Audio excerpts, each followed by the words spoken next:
Hours after the Israeli army said that it had located bodies in Gaza, it has confirmed that the bodies of 6 hostages have been recovered from a tunnel in the southern city of Rafah.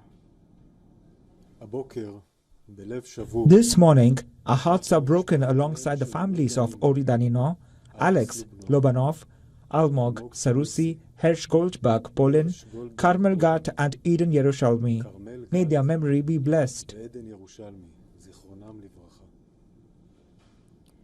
The 6 hostages were among the 251 abducted by Hamas militants on October 7th. 5 of them, Eden Yerushalmi, Hersh Goldenberg Polin, Alexander Lobanov, Almog Sarusi and Uri Danino were abducted from a music festival during Hamas's attack, while the 6th hostage, Carmel Gat, was abducted from a nearby farming community. IDF has said that the 6 were brutally murdered by Hamas shortly before the troops arrived, possibly only a day or two before they were found. The military says it did not have the exact location of the hostages, but that it was operating in the area. Troops found the hostages dead on Saturday afternoon while searching a tunnel complex about 20 meters underground. Their bodies were extracted from Gaza overnight and brought to Israel for identification. We did not have information about the specific location of the hostages. Above the ground, the fighting went on and our forces eliminated terrorists also during the battles that took place there yesterday. The forces are operating in the area at this time as well. The 6 retrieved bodies include that of an Israeli-American hostage, Hersh Goldenberg Polin. U.S. President Joe Biden has said he is devastated and outraged by the death of the hostages. Biden's statements said that he had worked tirelessly to bring Hersh safely and that he is heartbroken by the news of his death. Biden has vowed that he will keep working around the clock for a deal to secure the release of the remaining hostages.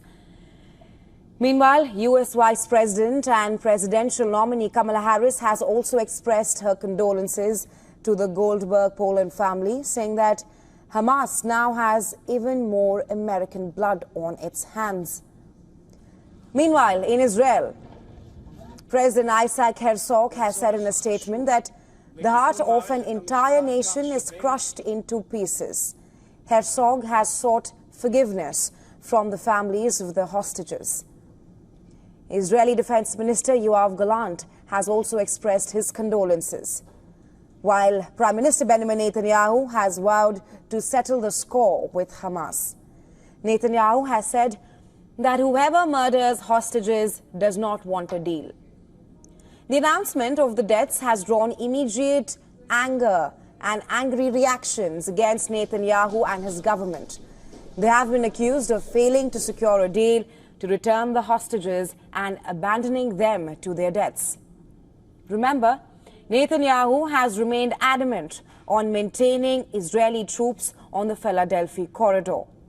This condition has been a sticking point in the hostage ceasefire talks.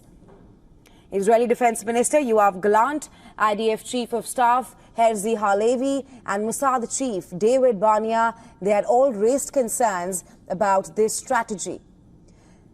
But the Prime Minister is now being criticized for putting his condition over the lives of the remaining hostages in Gaza. 251 hostages were abducted by Hamas on October 7th.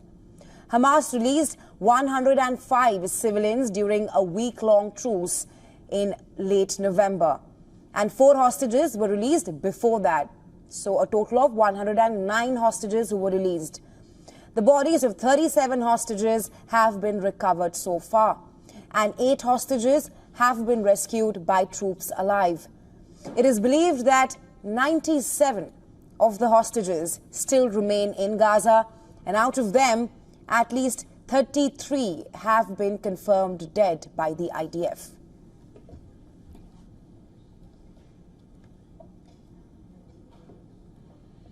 Our correspondent Jody Cohen further elaborates on the hostage rescue and the ones who are still in Hamas's captivity. Take a listen. So I'm at a protest for the hostages.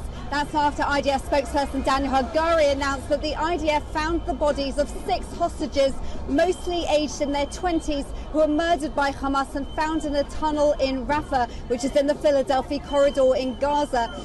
President Herzog said that the heart of an entire nation is crushed to pieces, and the IDF said that the 6 were murdered just days before they were found.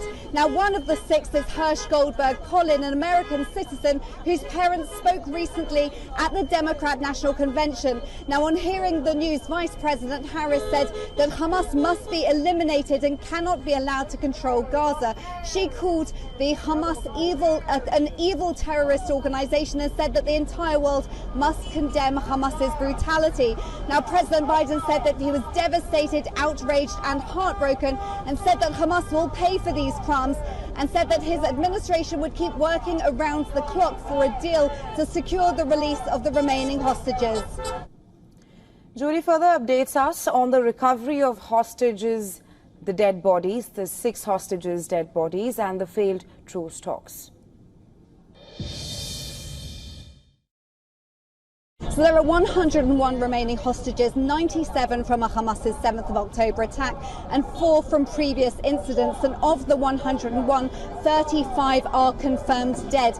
Now, while President Biden has blamed Hamas for the killing of these hostages, the Hostages and Missing Families Forum in Israel appeared to blame Prime Minister Netanyahu for their killing because Israel didn't succeed in agreeing a deal with Hamas to save them in time. Now, the forum has called for protests like this one across the country on Sunday. It is important to note that the forum doesn't represent all of the families of the hostages. Some of the families are against the deal, and that's because the deal would not release the male hostages. There's also concern about Hamas's demand for Israel to leave the Philadelphia corridor between Gaza and Egypt, which is where the hostages were found, and that might make Prime Minister Netanyahu even firmer in his position that Israel must retain control there for now until Hamas is defeated. Now, prior to this news, a US official said that the talks last week were detailed and constructive. We know that the 9-day partial humanitarian pause for a polio vaccination campaign has begun in Gaza. Meanwhile, there's been a shooting in the southern West Bank. 3 Israeli police officers have been killed, and it remains to be seen how Israel responds to these latest events.